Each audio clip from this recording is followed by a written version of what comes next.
Tonight at 9, a march against gun violence to remember a 19-year-old nursing student who was killed as she came home from work. Fox News' Kelly Hoskins reporting from West St. Louis with more on today's event.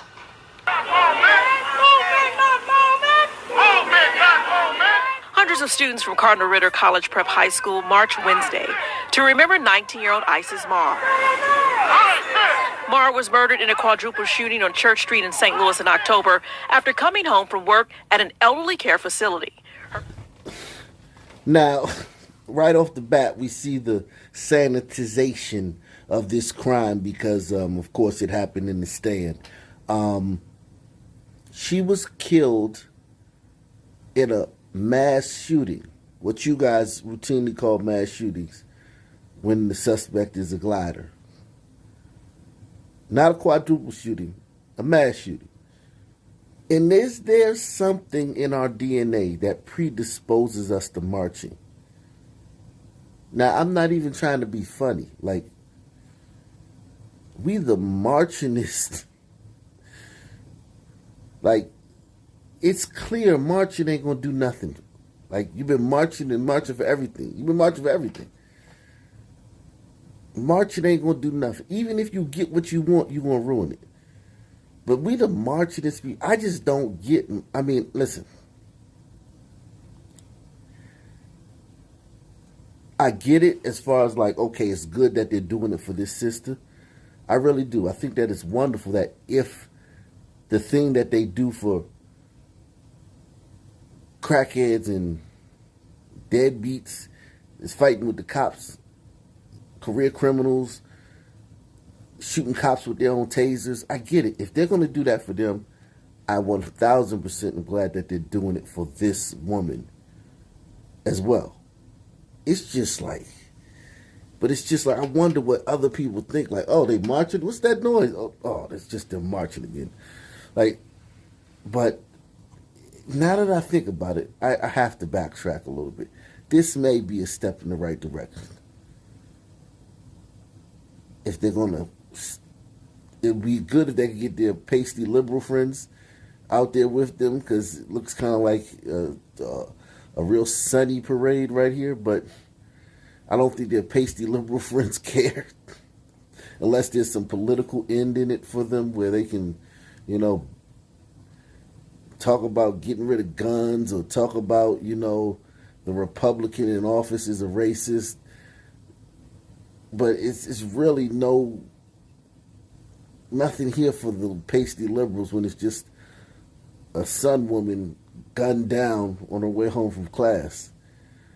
So yeah, you're not going to see a lot of pasty liberals in this crowd. And maybe that's what I was thinking about. Like, where are all the pasty liberals? Like, where are they? Nowhere to be found.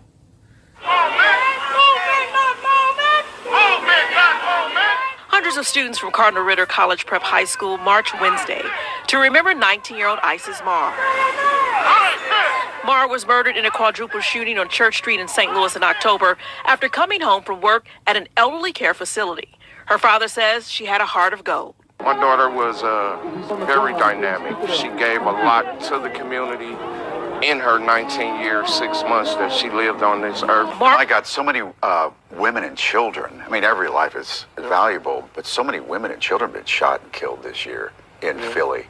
That's why Representative Kenyatta here wants to call a state of emergency. That's exactly what we have going on. Now, you represent a lot of North Philadelphia, and just in the last 10 days, I wanted to remind everybody what has happened in North Philly.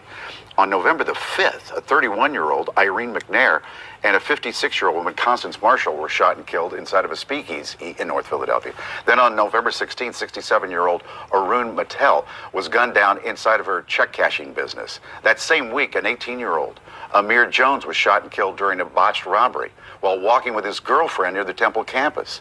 This past Sunday, 16-year-old Kanye Davis died after being shot nearly 10 times. That same day, 21-year-old Sam Collington died after being shot during an apparent robbery near Temple's campus. And then just on Monday, 14-year-old Samir Jefferson died after being shot nearly 20 times while waiting. What if this was your neighborhood? He's talking about a neighborhood. Okay?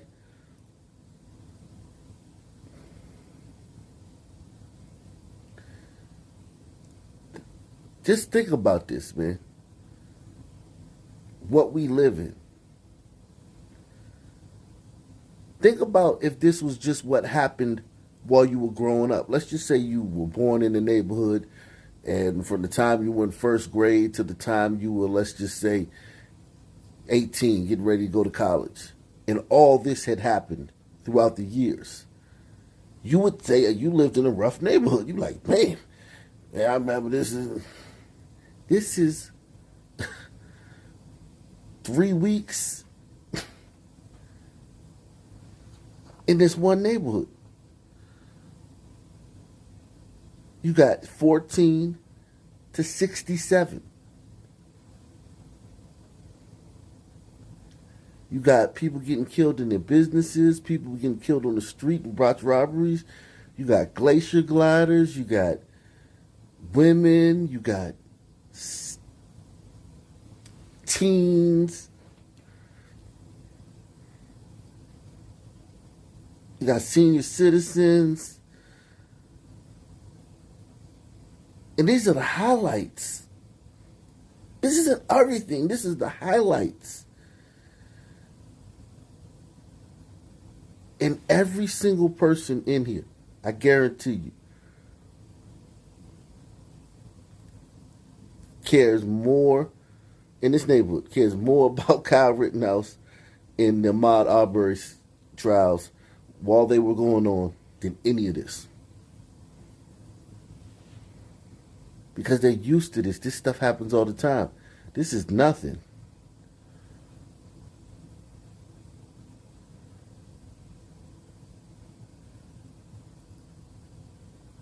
This is madness.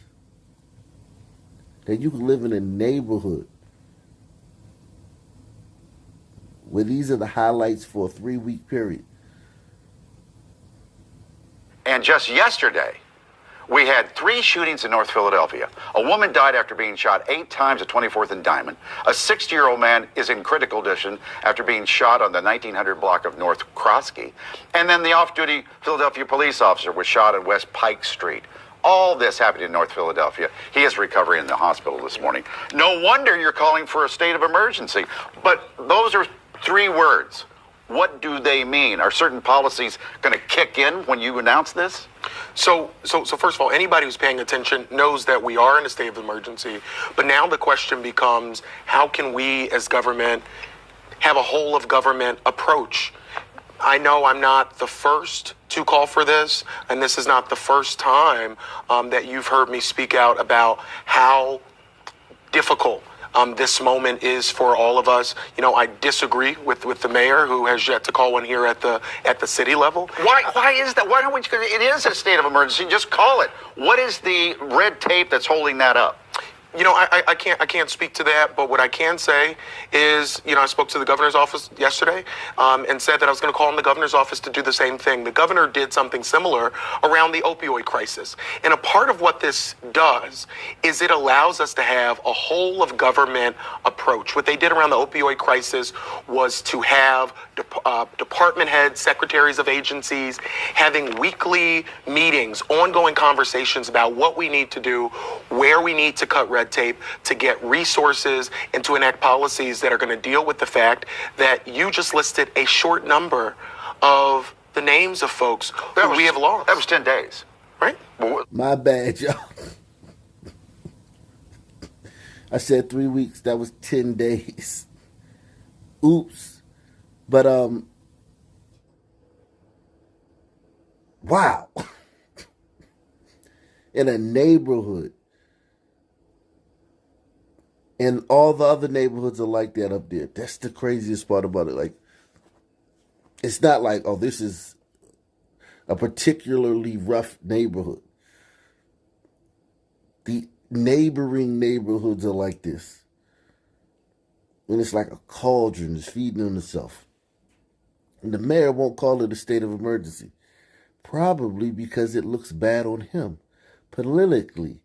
If he's got to call a state of emergency for gun violence,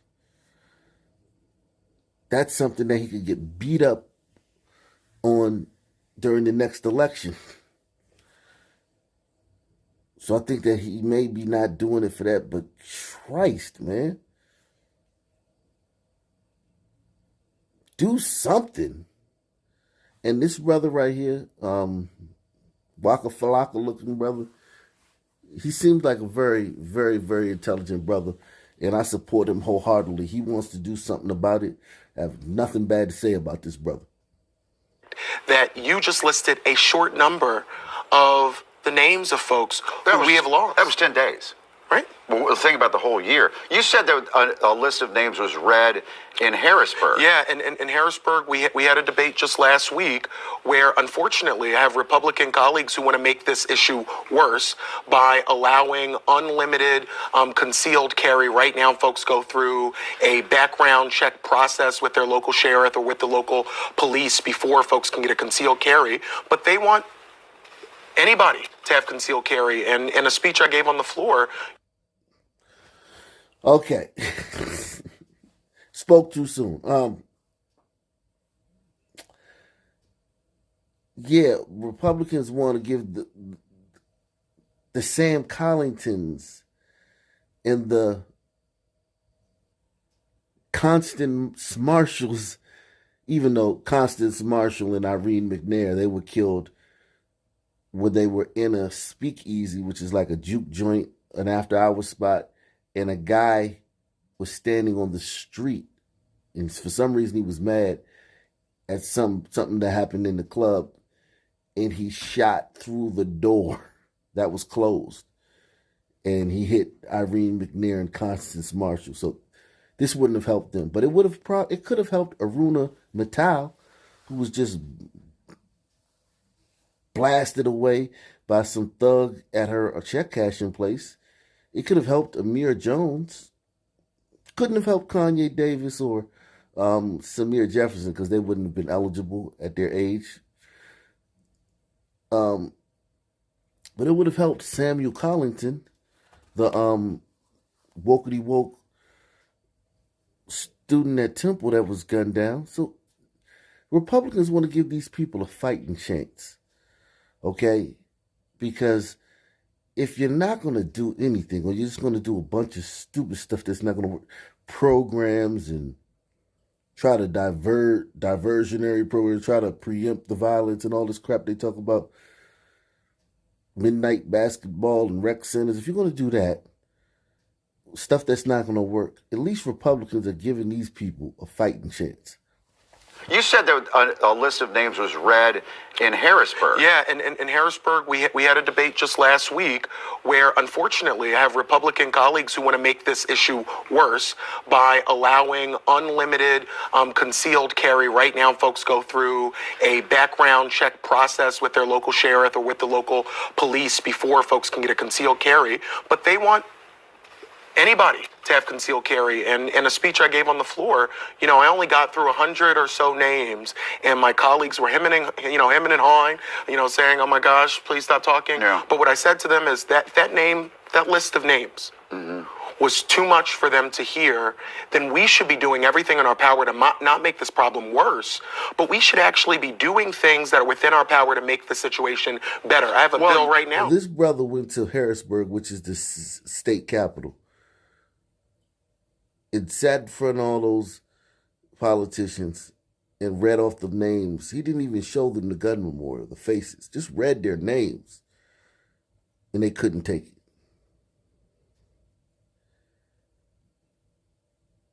And you guys here, you guys see the gun memorial all the time. I've desensitized you guys. I've turned you guys into soulless, mindless drones, man, by showing you that gun memorial so much, man. Those politicians could not even bear to hear him list the names, yet let alone hear the stories and see the face and see the comments underneath the profile from the people who knew the person, see the pictures, different.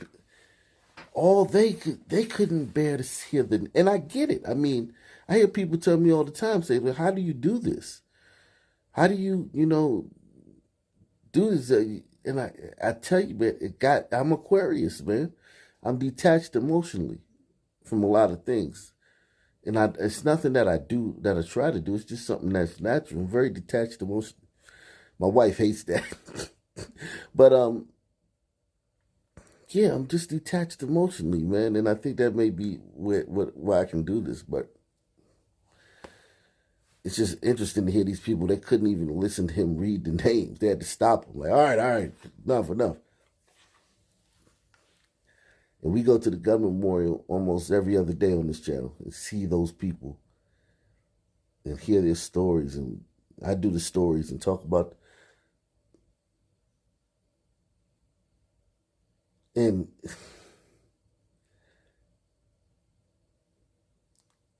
this is the stand, man. This brother actually looked like D Nice to me, man. He don't look like Waka Flocka. He a old D Nice looking dude, man. Better. I have a bill right now that could help. Tell me about that bill quickly. I have a bill with Representative Ben Sanchez that would deal with lost and stolen guns, increase penalties for folks who legally obtain a You think weapon. that'll pass? They won't even bring it up for. So now listen to what this liberal's trying to do, man. He's trying to punish people who get their guns stolen. So when Pookie and Ray Ray break in your car or break in your house and steal your gun and go shoot somebody with it, he wants you to be punished for that.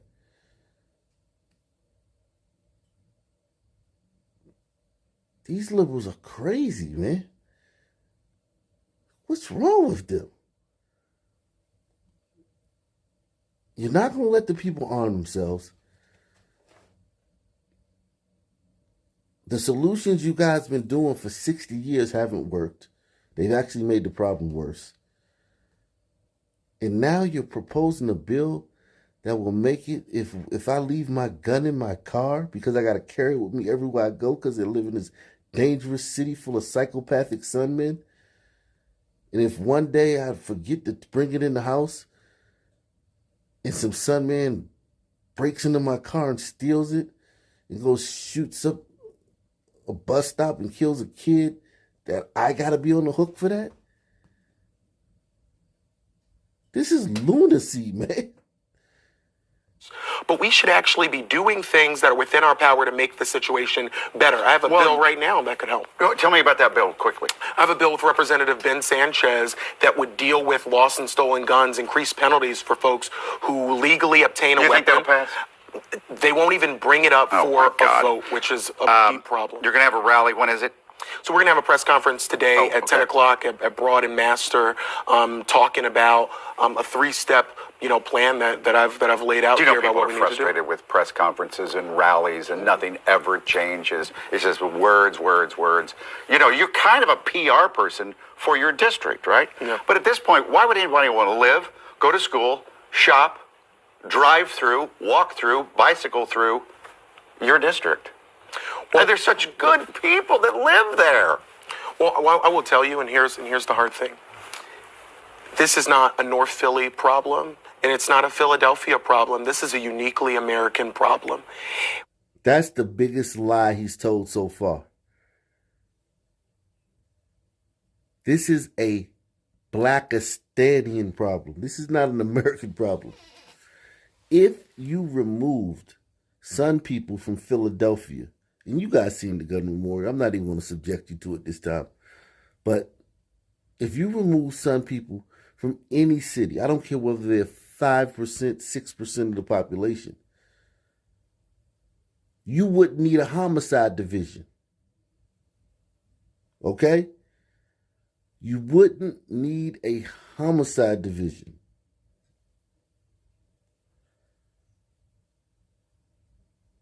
Sun people commit the lion's share of the murders in these cities. The lion's shares. Let's just take Pennsylvania, the state. Not Philly, which is 50% Sun people. Let's take the state, which is about maybe 20% Sun people. And let's look at the gun memorial just for the state. My bad, Pennsylvania is 11% Sun people. 11 and some change percent. And look, I believe that. I mean, the town I live in is 90% gliders. So, I mean, I can believe that. The whole state, out once you leave Philly and Pittsburgh, baby. Yeah. So it's Pennsylvania's 11% Sun people. Let's look at the gun memorial there, all the gunshot victims. Now, we know our buddy Sam was killed by a Sun man. But this is the state.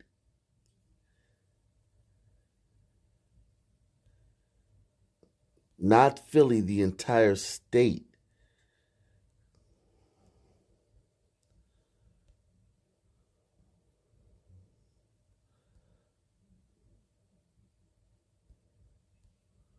Look at this sister. Pregnant woman shot after baby shower, was domestic in nature. Okay, we did a video on her.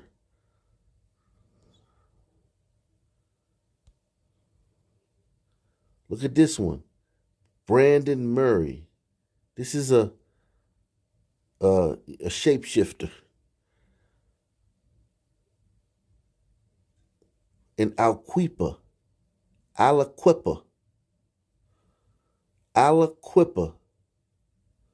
Pennsylvania.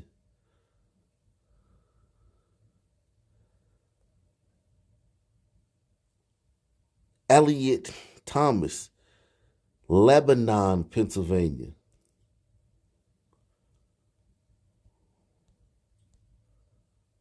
Okay? Look at all these Sun people. This place is 11% of the Sun. You would think this place was 80%, even probably 50% Sun people.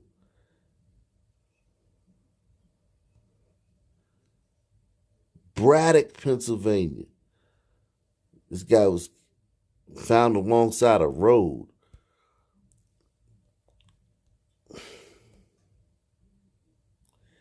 McKees Rocks. This is one of the most dangerous places in Pennsylvania. McKees Rocks. This brother was shot. And all this stuff is this month, October, or November or October. This is not going way back. I just want to show you, like, this is not Philadelphia. Pittsburgh. This brother was killed.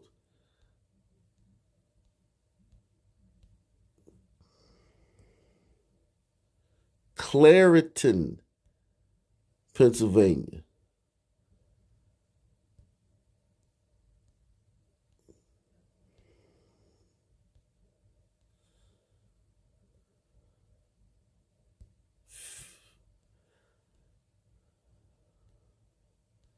This is not a North Philly problem, and it's not a Philadelphia problem. This is a uniquely American problem. When we have, just a couple of days ago, a 14-year-old who can shoot up a school in Michigan, over 100 gun homicides in Pittsburgh, record. So Michigan is 13.79. Let's just say 14% Sun people. The state of Michigan. And you talking about that shooting at the school the other day? Off to the gun memorial. Okay. True indeed. These top 4 people we see on here are the 4 victims of the school shooter in Oxford, Michigan. Now let's go on to the rest of the gun memorial. Huh? Noticing a trend here?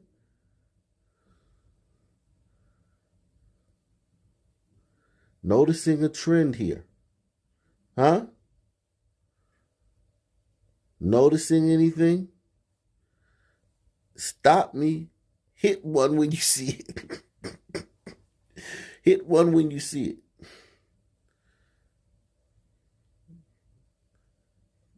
Gun violence in America is a Blackistanian problem. It's not an American problem. Take the Sun people out of this list, and we would already be done. We would already be done. We're in August now. We would be done for the last 5 years if we just took the Sun people off this list. 14% of the population in Michigan. And these are not all Detroit, not even close. It's everywhere in Michigan.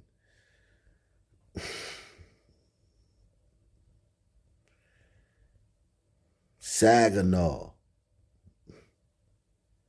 Everywhere.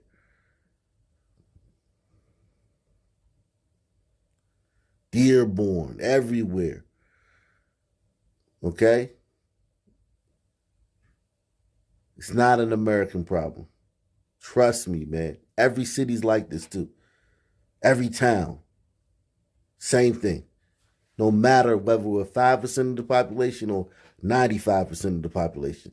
The gun memorial looks the same. Philadelphia problem. This is a uniquely American problem. When we have just a couple of days ago a 14-year-old who can shoot up a school in Michigan, over 100 gun homicides in Pittsburgh, record numbers of gun homicides in Harrisburg. This is all across the country. In this country, we have an issue with an over-proliferation of guns on our streets, and I've said it before, there are too many guns on our streets. It's so hard. This week we were talking about the parents, and rightfully so, they're scared to death for their kids on the Temple campus. But guess what? The people who live in Strawberry Mansion in Kensington and King Sesson and Southwest Philadelphia and West Philadelphia, North Philadelphia, they have that anxiety every day. It will subside on the Temple campus, hopefully, when the violence goes down. But these parents and kids live with this every single day for years and years on end. Well, listen, I understand people's fear. I understand people's anxiety. The women who you mentioned who were shot in the speakeasy, that's right around the corner from my home. And so none of us are immune to this, but I will say this. Temple is one of the best schools in the entire world. People love Temple. And if we don't deal with this issue, it doesn't matter what university you go to. We saw in Montgomery County, somebody was at home, in their home, having Thanksgiving dinner and shot in their home by a stray bullet. People will stop going to Temple. People should come to Temple, but what we should do is deal with this problem, and we can. It's called a state of emergency, deal with the gun safety bills that have stalled, and actually deal with the root causes of poverty and other issues that make this... That's a hard, long task, but we've got to get it done, because I want people to go to Temple. It's such a good school. You know what I mean? That's right. Thanks for you. Thank you. Keep us updated on the bill, too. We absolutely will. All right, here, break.